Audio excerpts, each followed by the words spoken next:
वक्त इंडिया ने पाकिस्तान के ऊपर 24 मिसाइल हमले किए और हैरानगी की बात यह है कि तकरीबन सारे मिसाइल अपने टारगेट के ऊपर जाके लगे। इंडिया ने जो टारगेट सेट किया हुआ था, इंडिया ने वो टारगेट अचीव किया।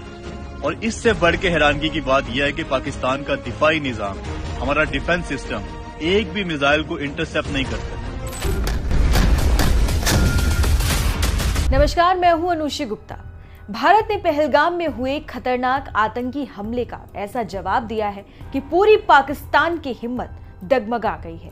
भारतीय सेना ने अपने साहस का परिचय देते हुए पाकिस्तान और उसके कब्जे वाले पीओके में घुसकर जोरदार एयर स्ट्राइक की है। इस हमले में लश्कर-ए-तैयबा और जैश-ए-मोहम्मद जैसे खतरनाक आतंकी ठिकानों को पूरी तरह से तबाह कर दिया गया है। 7 मई की रात जब पूरा पाकिस्तान गहरी नींद में था, भारत ने एक ऐसा जवाब दिया जिसने सिर्फ आतंक की जड़ें ही नहीं हिलाई, बल्कि पाकिस्तान की सेना की पोल भी खोल दी। ऑपरेशन सिंदूर एक ऐसा मिशन जो अब पाकिस्तान की नींदें उड़ा रहा है। भारत ने मिसाइलों और हैमर जैसे स्मार्ट बमों का इस्तेमाल किया जो इतनी सटीकता से निशाने पर लगे कि पाकिस्तान की सेना भी हैरान रह गई। हर टारगेट को बहुत ही सटीकता से चुना गया और फिर उसे खत्म कर दिया गया। इस कार्रवाई के बाद पाकिस्तान की रक्षा व्यवस्था की असली हालत सबके सामने आ चुकी है। अब खुद पाकिस्तानी भी अपनी सेना को ही निशाने पर लेने लगे हैं। भारत का ये जवाब पूरी दुनिया को दिखा रहा है कि भारत अपनी सुरक्षा से समझौता नहीं करेगा और किसी भी खतरे का मुंह तोड़ जवाब देगा। एक वायरल वीडियो सोशल मीडिया पर तेजी से वायरल हो रहा है, जिसमें एक पाकिस्तानी शख्स अपने ही देश की सेना की नाकामी पर गुस्सा निकाल रहा है। उसने कहा कि 7 मई की रात भारत ने पाकिस्तान के ऊपर 24 मिसाइलें दागी और हैरानी की बात यह है कि सारी मिसाइलें अपने टारगेट पर जाकर सही से गिरी, यानी भारत ने अपनी मंजिल को बिल्कुल सटीक हिट किया। सबसे बड़ा झटका यह है कि पाकिस्तान का डिफेंस सिस्टम एक भी मिसाइल को रोक नहीं पाया। इस वीडियो ने पाकिस्तान में हलचल मचा दी है, क्योंकि यह साफ दिखाता है कि हमारी सेना और रक्षा व्यवस्था कितनी कमजोर है। ये वीडियो हर किसी का ध्यान खींच रहा है और सोचने पर मजबूर कर रहा है कि हमारी सुरक्षा कितनी मजबूत है। ये एक पाकिस्तानी शख्स का बयान है। अब आपको पाकिस्तान के उसी शख्स की वायरल वीडियो दिखाते हैं, जिसमें उसने खुद अपने ही देश की सुरक्षा व्यवस्था की धज्जियां उड़ाकर रख दी हैं। सुनिए उसने क्या कुछ कहा।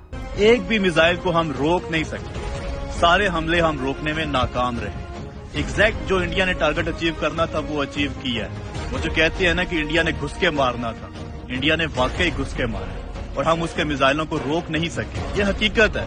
अब इसको आप ये मत कहें कि जी आप इंडिया की तारीफ कर रहे हैं, ये कर रहे हैं, वो कर रहे हैं। भाई जो हकीकत है वो हकीकत है। आप सुनते आ रहे हैं कि ईरान 200 मिसाइल फायर करता है, 400 मिसाइल फायर करता है, 1000 मिसाइल फायर करता है और इसराइल के अंदर जाके एक आधी गिरता है, बाकी सारे के सारे इसराइल इंटरसेप्ट कर लेता है। ऐसा मजबूत दिफाई निजाम है इसराइल का। लेकिन हमारे पास देख लो, 24 मिसाइल छोड़े इंडिया ने और एक भी नहीं हम रोक सके।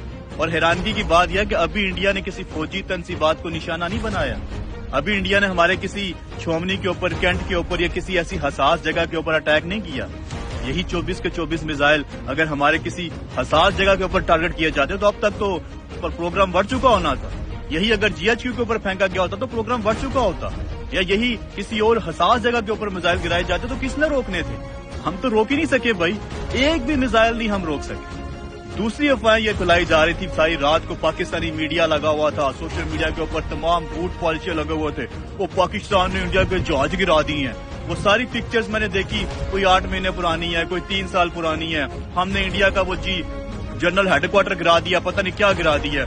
वो मैंने सर्च किया, वो भी फेक न्यूज फैलाई हुई। बता दें कि 7 मई की रात जब सन्नाटे में पाकिस्तान चैन की नींद सो रहा था, तब भारत के ऑपरेशन सिंदूर ने जोरदार दस्तक दी।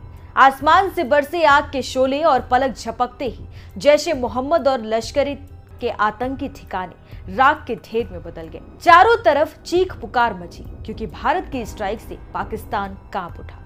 भारत के जानबाजों ने ऐसा प्रहार किया कि 70 से ज्यादा आतंकी मिट्टी में मिल गए। उनके नापाक मंसूबे धरे के धरे रह गए। आतंकी मसूद अजहर के परिवार में लाशों के ढेर लग गए। उसके परिवार के 10 सदस्य और 4 करीबी भी इस हमले में मारे गए। उसकी आतंकी सल्तनत की नींव भारत ने इस बार हिलाकर रख दी। ये सिर्फ एक जवाब नहीं था, ये संदेश था। भारत अब किसी भी आतंकी हमले पर चुप नहीं बैठेगा। कि नई दिल्ली का नया तेवर है और ये साफ कर दिया गया है कि अपनी सरहद, अपनी सुरक्षा और अपने नागरिकों पर हमला करने वालों को अब छोड़ा नहीं जाएगा।